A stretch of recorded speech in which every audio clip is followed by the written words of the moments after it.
Дай му името, така той ще се върне. Истинска история за една много сериозна травма в рода. В едно семейство умира първото дете. Само на няколко месеца. Майката не иска да приеме загубата. Когато ражда второто си дете, момче, тя го кръщава на починалото първо. Нашият Нико трябва да продължи, казва тя. Детето расте с чувство, че е извън себе си, тревожност, тъга, без причина, странно усещане за вина.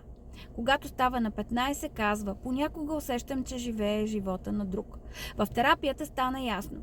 Детето се е превърнало в заместник на починалото си братче Нико, за което не знае нищо. То носи чужда съдба, чужди чувства, чужда посока. Едва когато се разделят двете деца, живият може да заживее своя живот, а мъртвият получава уважение, а не заместител. Момчето се променя за няколко месеца, сякаш някой го е върнал обратно в тялото му.